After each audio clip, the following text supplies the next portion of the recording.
questioning na ni Representative Nino. Meron po kasing minention na list of destinations na tinake ni Vice President this year under travel authorities. But we like to take note na in a press conference of the Office of the Vice President, meron pong security and staff na kasama si Vice President. So can we ask po, no, paano po pinopondohan yung pagpunta, flight and accommodations ng staff and security ng OVP? May I be allowed to ask a question?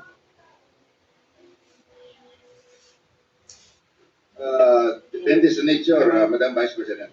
Yes. Ang pinsan po ba si Congressman po ngayon, tsaka si Zaldico?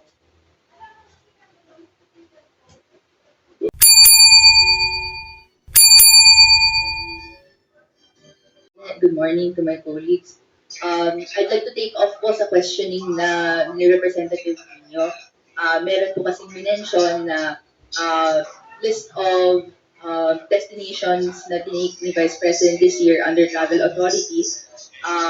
But we like to take note na in a press conference of the Office of the Vice President, meron pong security and staff na kasama si Vice President. So can we ask po, no, paano po pinopondohan yung pagpunta, flight and accommodations ng staff and security ng OVP? Madam Chair, may I be allowed to ask a question?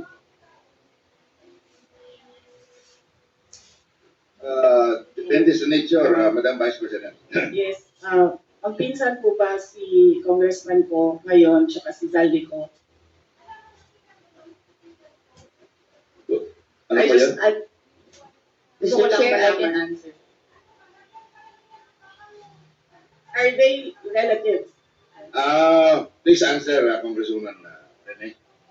I have no familiar relation po to Zaldico or to Representative Zaldico or any of their relatives po. Thank you, Madam Chair.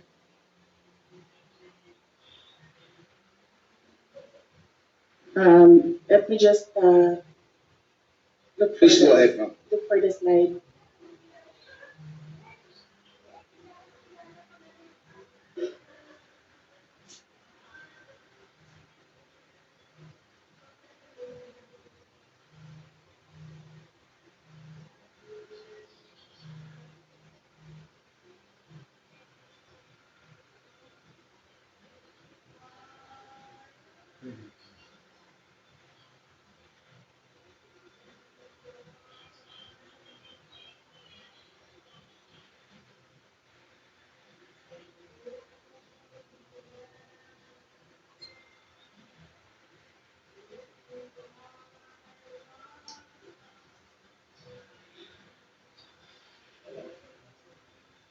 So, Madam Madam Vice Chair, President, please go ahead. yes. So, we are talking about the international travels no, as of July 31. So, for two travels in Southeast Asia, for the security, it's 474,646.93 pesos. And for the OVP personnel, these are for two trips, 463,733.6 for a total of 938,379.99. For one trip to Australia, for the security, it's 438,383.26. And for the OVP personnel, it's 206,988 for a total of 645,371. For the Middle East and Europe, 3 trips, the total is for the security is 2,922,869.98. And then for the OVP personnel, That's 1,825,329.47 for a total of 4,748,199.45. For 3 trips in East Asia, the security budget was 1,141,937, and for the OVP personnel, zero, because they did not join these trips. And the total is 1,141,937. The total for 9 trips for both the security and OVP personnel is 7,473,887.70. Thank you, Madam Vice President. Congresswoman Ko. Mr. Chair, may we request a detailed copy of the report that the Vice President gave in relation po sa spending po ng security and staff for foreign trips abroad. We will request the Office of the Vice President to supply the committee with such record. Thank you, Madam. Yes, sir. Mr. Chair, I'd like to ask another follow-up question. Ilan po yung staff and security na dala po ng Office of the Vice President in these trips na funded po, na of this breakdown ng fund na binigay?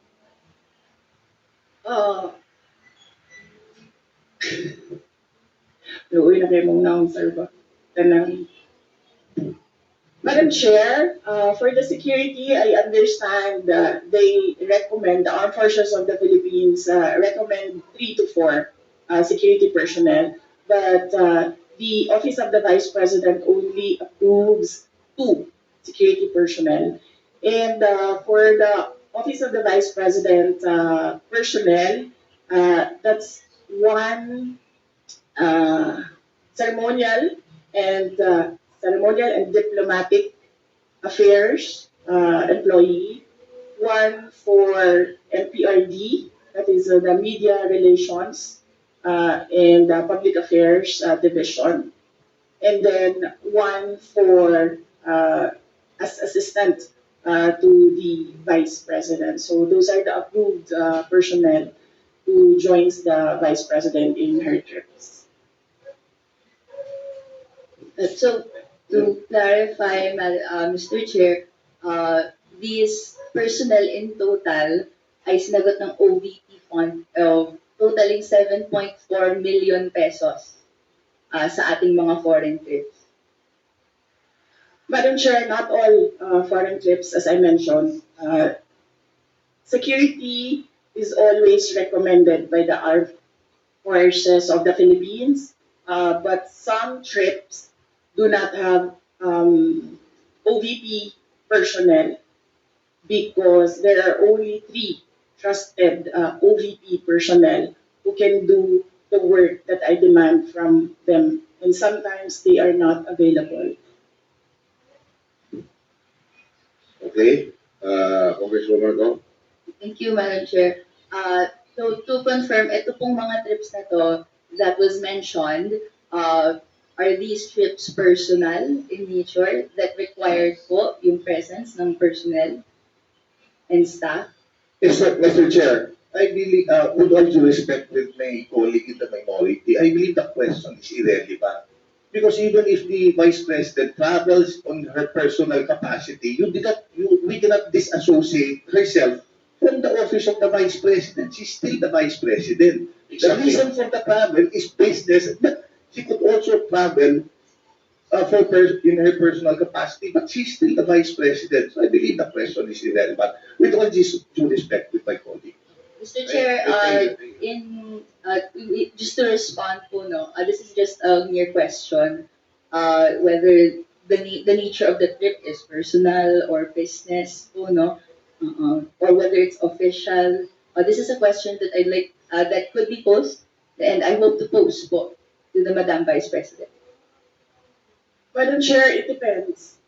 If I have activities for the Office of the Vice President abroad, the 3 OVP personnel join the trips. But if the trip is purely personal and I do not have events for the Office of the Vice President, they do not join the trips. So in the graph, in the table that I mentioned earlier, those were the trips that the three personnel from the Office of the Vice President joined. But in the case of security personnel, this is something that is beyond the Office of the Vice President. It is decided by the Armed Forces of the Philippines. Thank you, Madam Vice President. Ms. Thank you. Ugo, Thank you, Mr. Chair. satisfies your question. Okay. My next question is in relation po to a line of questioning and in relation to the unqualified opinion that the COA issued to the Office of the Vice President. But after that, 60 days was provided to the Office of the Vice President to issue corrections po to certain errors made. Upon questioning the COA in its budget hearing, nagbigay po sila ng additional details kung saan may nakita daw po kasi 3.8 million pesos worth of equipment not accounted for in the OVP submission. Ito po ay mga errors found in the 2024 annual audit report. Can the Vice President explain this error po, Mr. Chair? Madam Chair, the Office of the Vice President from 2022, 2023, and 2024 received unmodified opinions from the Commission on Audit. And I would like to take this opportunity to thank all my colleagues in the Office of the Vice President for being faithful to transparency and accountability in our office. The reason why we have comments from the Office of the Commission on Audit is because of system and improvement in processes. So these are basically documentations that the Commission on Audit require of transactions. And we have already updated our manual of operations in the OVP to reflect comments from the auditors. Thank you very much, ma'am. And if you can, if possible, if that is not classified, you can give a list to the committee para kami na po kung together sa minority. Thank you very much. The manual of operations, sir. Okay, sir. Let me just discuss this with the executive committee. Kasi pinaghirapan din namin dito, Sir Gawin, baka kopyahin lang din ng minority. It's your prerogative, Madam Vice President. But in relation to that po, Mr. Chair, Okay. we would be interested in the report kung ano po yung 3.8 million pesos that required correction po doon sa COA audit report in 2024. Would that be possible po, Mr. Chair? Madam Chair, as I said, all questions about all documents inside the Commission on Audit is best to be directed to the auditors or the representatives of COA in the budget hearing. Thank you. But with all due respect, to follow up that po, the COA specifically sought correction because po may nakita pong 3.8 million pesos that is not accounted for in the submission by the OVP. So the burden of the submission is actually with the following agency. So which is why in the exercise of legislative oversight, we would like to be enlightened kung ano po yung error na po ito. And tama po, para maiwasan in the future, a report po on what it is would be appreciated. So ang question ko po is that be possible po, Mr. Chair? Madam Chair, usually the Commission on Audit, the auditors review documents, and sometimes they do not see the attachments in the correct submissions. Sometimes the attachments that are required are found in other submissions and reports, and these attachments are required by auditors in every report. That is why right now we already have a checklist. If this is the process, if this is the project, there is a checklist on the attachments because auditors review the documents and the auditors require the attachment of documents, and sometimes these documents are not attached to a specific report. So what we did, Madam Chair, is create a checklist and improve the system. The personnel from the office of the Vice President go through the checklist before they submit. Okay. Anything else, Congresswoman Ko? Just to clarify, therefore, dahil po naibigay yung explanation na yon, is the Office of the Vice President explaining that this is the explanation for that 3.8 million necessity for correction? This is the explanation why we have an unmodified opinion. Wala po silang nakitang nawawala. Nawawala po yung papel dahil naka-attach siya sa ibang document. At ang gusto ng COA ay specific yung mga dokumento na ina-attach per submission. In the interest of time, ako na lang mag-volunteer niyan na Congresswoman po, hingin ko sa kuha yung detalya ng 3.8 kung gusto mo. I promise to give it to you in the this possible time. Thank you very much. Thank you very much for that response. My next question would be in relation po, and we're asking this question po, Mr. Chair, dahil kung may necessity for correction for this 2024 audit report, and then meron pong other audit reports in the past that have found that there are deficiencies and delays, gusto nating hindi na po mangyari siya.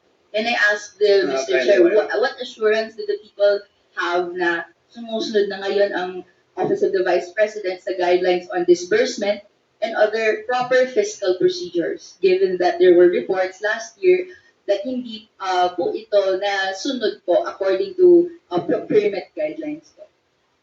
Mr. Chair, again, with all due respect to my colleague, the Office of the Vice President, Order, please. You're not acknowledged.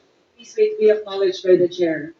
We'll let the Is that the last question, Madam Vice we'll President? let the Madam Vice You have the President option to respond. respond or not. My apologies, Vice Chair Pepito Alvarez. May I request for an orderly conduct of the hearing for the members to please wait to be acknowledged by the chair before you make a statement. Thank you very much. The floor is now with the Vice President to respond to the question of Representative Ko. Yes, Madam Chair, as I said earlier, I don't know if everyone heard it. Every time we receive a comment from an auditor, we update our manual of operations. In order no missing items would be in the next expenditure program. Is that correct? Yes, sir. Thank you very much. Congresswoman Ko, what's up your Thank you questioning? for that response, Mr. Chair. This will be my last question po. Okay. In relation po doon sa ibang mga items in the budget before, we have taken note that if confidential funds of the Office of the Vice President, according and as revealed to the Good Governance hearings, was dispersed to the security heads or the VPSPG. May I ask po, no, bakit po dispersed siya to the VPSPG or the security heads, pero ang nakalagay sa Joint Circular Number 2015-1 issued by DBM and COA that it should be dispersed to the Special Dispersing Officer? Madam Chair, this is the confidential funds is a subject of impeachment proceedings. Is a subject of the articles of impeachment from the House of Representatives, and I would not like to discuss the defense strategy, particularly because the prosecutors will come from the House of Representatives. Mr. Chair, my final question. No, Ito na I'm po sorry. yung last one. I'm sorry. Hindi na po siya That's the last more question. contextual. Madam Yes, Chair, I'm po, sorry. Mr. Chair. I'm sorry, that's the last question.